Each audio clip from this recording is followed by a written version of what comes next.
Trabajar el color de forma creativa creo que es fundamental si quieres tener éxito como fotógrafo, como fotógrafa. El controlar cómo luce cada uno de los colores que aparecen en la escena y cuando elimino un color y cuando saturo un poquito otro es clave. Y en Lightroom tenemos una herramienta para eso. Es la herramienta HSL o color. HSL son las siglas en inglés de Hue, Saturation and Luminosity, que en español sería tono, saturación y luminosidad. Y es que esas son exactamente las herramientas que tienes para poder cambiar cada uno de esos colores. Por ejemplo, dentro de esta fotografía vamos a darle un poquitito de luz a esto.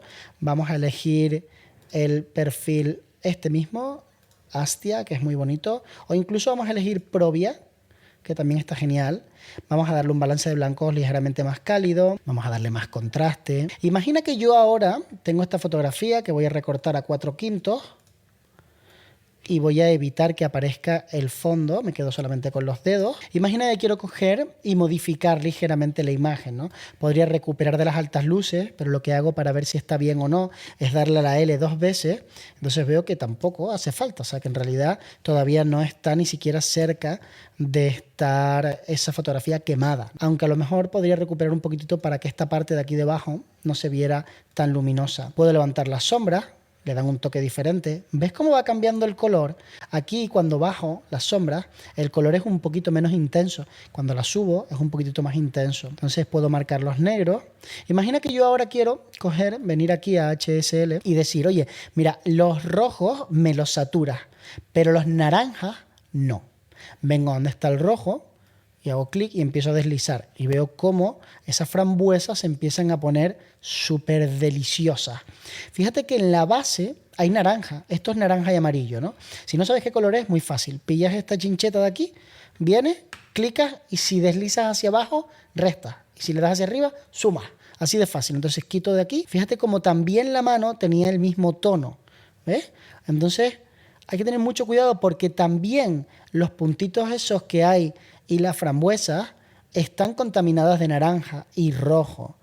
Entonces, a medida que bajo, las estoy modificando también. Entonces puedo coger el azul y quitarlo. ¿Por qué? Pues porque aquí no hay azul por ninguna parte. Pero ¿qué pasa si hay un poco de dominante azul?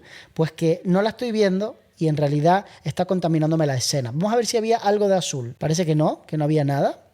Suele haber mucho cuando mezclas luces. Cuando, por ejemplo, estás haciendo una fotografía con flash y también hay luz diurna. Y entonces, a veces, la luz del flash no coincide con la luz diurna, porque a lo mejor no es mediodía, que es más o menos la temperatura de color que tiene la luz del flash, sino que es más por la tardecita. Y entonces es una luz un poco más cálida. O a lo mejor es un poco más fría porque es una luz que viene de artificial, de unos tungstenos o lo que sea. Entonces, muchas veces, eliminar colores te puede ayudar a tener una fotografía mucho más limpia. Si quisiera que el rojo tuviese más brillo, vengo a luminancia y subo.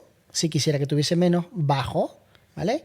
Y lo mismo puedo hacer con el tono. Imagínate que en vez de tener ese rojo, me gustaría que fuera con un tono un poco más anaranjado. Pues puedo deslizar y tengo ese tono, o un poquito más rosa, me vengo hacia este lado.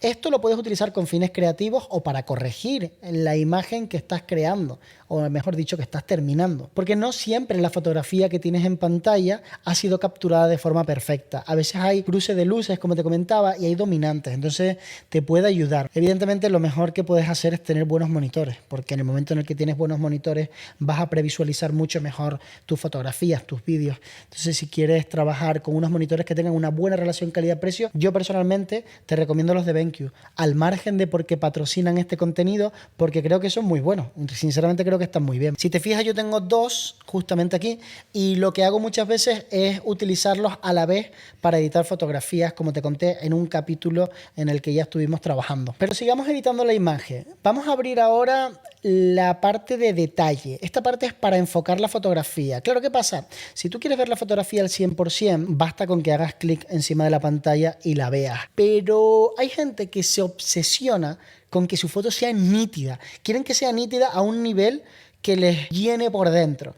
Y yo personalmente creo que no hace falta enfocar tanto digitalmente las fotografías, porque pierden un poco de esa magia que tiene el hecho de que las imágenes son tan nítidas como fueron en el momento de captarlas y con la luz que trabajaste. Si por ejemplo quieres que una foto sea más nítida, puedes trabajar con un diafragma un poquitito más cerrado y te va a dar un poco más de nitidez. Pero cuidado, no lo cierres demasiado porque entonces empiezas a tener otros problemas como la difracción. A medida que vas conociendo tu equipo, vas entendiendo que si disparas, a ver a cuánto estaba disparada esta fotografía, a f11.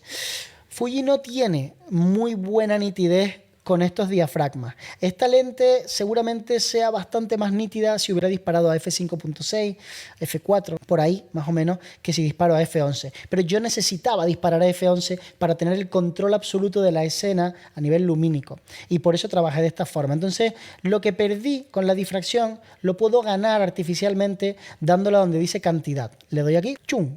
Y entonces la fotografía se ve un poquitito más nítida.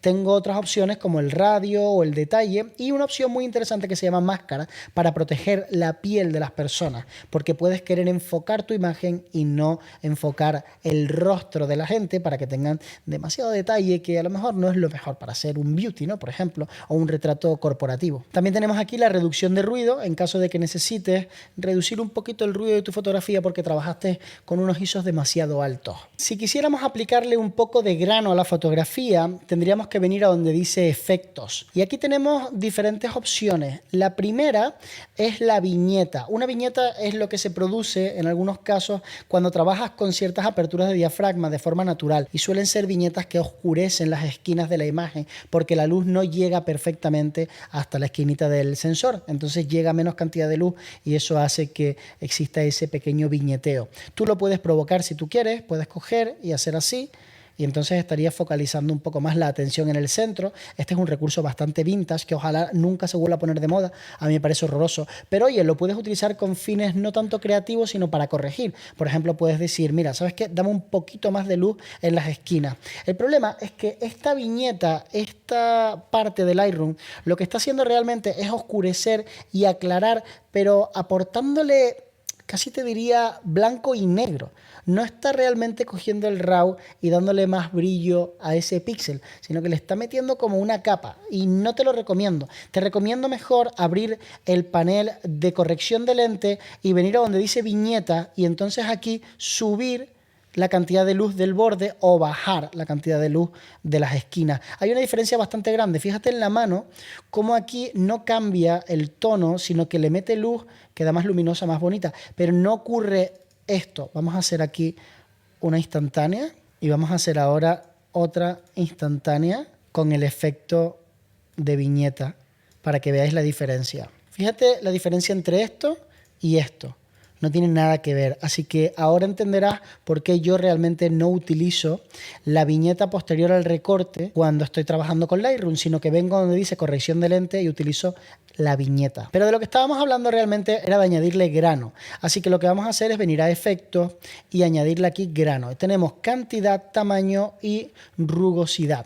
Bueno, pues modificando estos tres valores vas a conseguir un aspecto u otro. A veces el aspecto va a ser más artificioso, se va a ver que lo has hecho tú. Otras veces va a parecer disparado con film. Hay un montón de gente que vende presets y realmente esos presets muchas veces emulan películas antiguas y lo que se busca un poco es, a través de lo digital, conseguir ese look tan chulo que te daban los negativos antiguamente. Si te está gustando este curso, me encantaría saberlo. Déjamelo aquí debajo en los comentarios y muchísimas gracias a BenQ por patrocinarlo. La verdad es que son unos monitores fantásticos y creo que merecen muchísimo la pena, así que si estás pensando en pillar uno, te lo dejo también en el comentario fijado el link para que puedas ir directamente a la página web y elegir el que más te guste.